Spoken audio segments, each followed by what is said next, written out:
Hello everyone, Clay Frederick of the Horror Franchise, back at it with another Halloween the Game video. So earlier I had done a reaction where I did a reaction to the new gameplay footage for the PAX East at Boston, Massachusetts for that Guinness World Records thing that they're doing.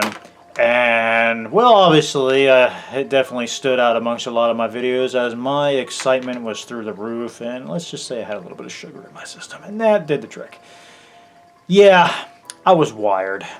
Clearly the comment that I got pretty much stated I was wired, so yes, I was wired. Ha! But anyways.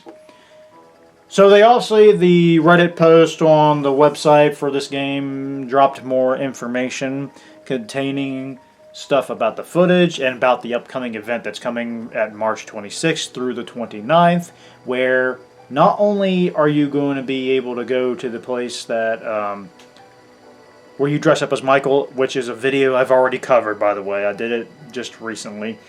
It's on my channel if you want to check that out. I did a reaction for that.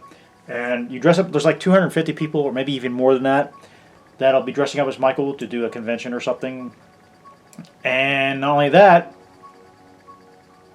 we also have this. Let's go ahead and get right into it. So, play Halloween at PAX East 2026.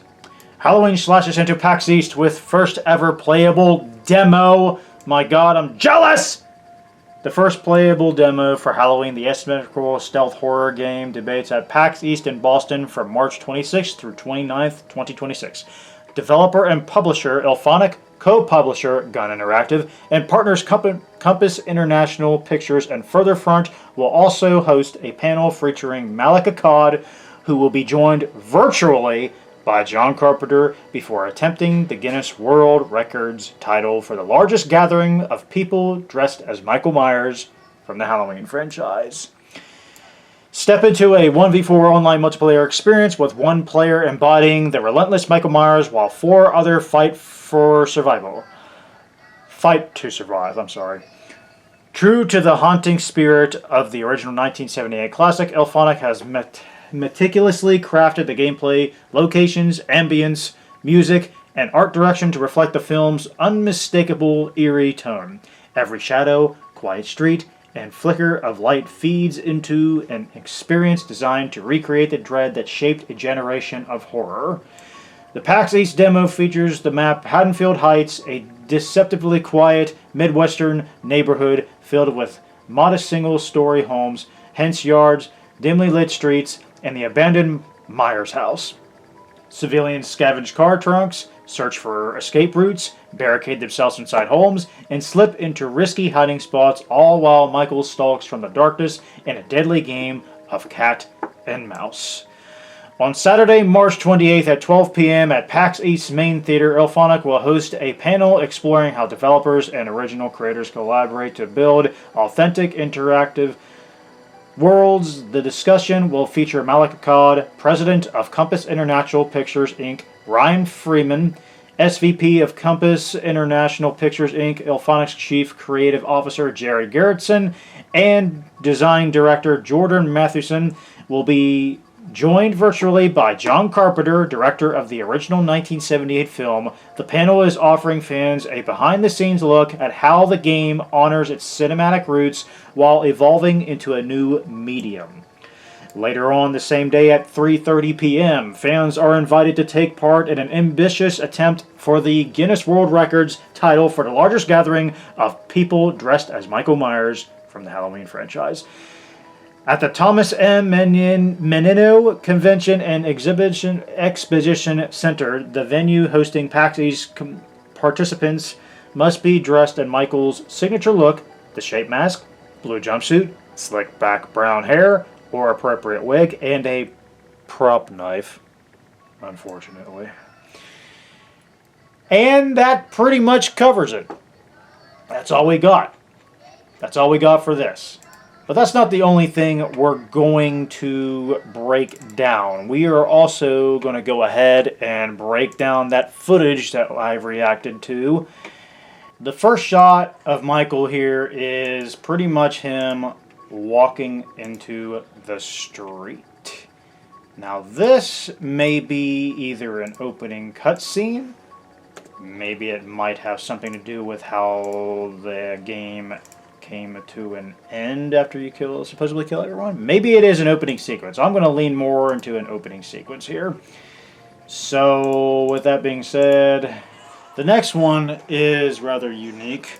We actually get to finally see Michael do some stabbing motions here.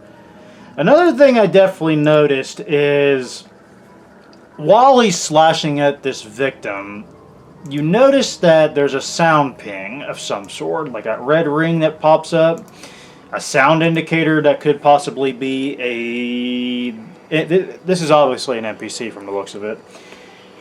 It could be from them.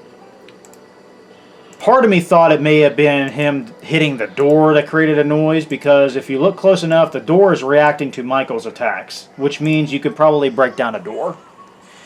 So this is already giving me Friday the 13th vibes because of this. Jason was able to do that in Friday the 13th the game, where he can break down a door. Even if the door is wide open, he can just hit it and it'll react and break. This could be the same case with this. Could be, from the looks of it. And obviously the surround ring, I believe, is the NPC reacting to this. And if you notice very closely, there is kind of an outline around the character. You can hardly see it because my quality is not that great. I apologize. And I would say that's him after he stalked the NPC. Because in order to hunt down these victims, I'd say you have to go and stalk them down. Because if you look at the previous trailers that occurred, he's stalking all these people, and you get with some sort of an outline. So I would say he's already stalked this person, and he just goes in for the kill. There could be more than that. I'm just going off by what I have seen so far. Now this next one is fucking awesome. We have Jennifer Aarons. Jennifer. Look at you, you bad girl. Throwing an axe at Mikey Boy. Throwing an axe. There is more to this than just attacking them full on. You can actually throw an axe at Michael. That's insane. Now the animation of him reacting to this axe hitting him is very similar to when that little clip snippet we saw of Rachel Callahan hitting him with the bat, and he's reacting, and then he gets shot down by the shotgun. But I wonder if Michael can pull that axe off and either just toss it on the ground, continue the chase, or could use it as a weapon. Who knows? It may give you the option to use it as a weapon. That would be really cool. I think that would be really cool. Next is, I like this. It's a grab animation, and it looks like an environmental kill is about to commence, because if you look close enough on the left, it says context execution with 500 XP. I wonder what that looks very familiar, don't you think? It is definitely F-13 related looking. And as I have stated before, this is a spiritual successor to Friday the 13th the game. It has to be. It looks like it. It feels like it. And I'm all for it. So, this is something that definitely caught my attention about this shot here. Obviously, I think Michael can grab the person. There's probably a grab animation, just like Jason. And there's obviously an attack, just like Jason. This is either a NPC or another playable character. I'm going to say it might be just an NPC, but you never know. There could be other characters they haven't announced yet. We don't know. We don't know. We still got about a month now until they actually release more stuff for this. Maybe less than that. We're probably going to get more stuff here in the next coming weeks. Now this one, look at you, Marcus. Marcus Navarro getting sliced in the neck by Mikey Boy. Oh yeah. What can you do now? What are you going to do now, biker boy, huh? Mikey's cutting you up and you're dead. You're dead. And of course the last shot's going to be Halloween play at PAX East over at Boston, Massachusetts, as we've already covered before. So, there it is. That's all I got. I thought I'd go a little bit more in depth with it this time because my excitement was through the roof earlier, and I just kind of wanted to break everything down just a little bit more. It's a 8-second video, technically 12 if you want to include that whole title card and all that, but it's enough. It's simple, but damn effective, just like the movie. But anyways, I hope you guys like this video. Be sure to like and subscribe if you want to see more content like this. And I will see you on the next one. Peace out. Have a good one.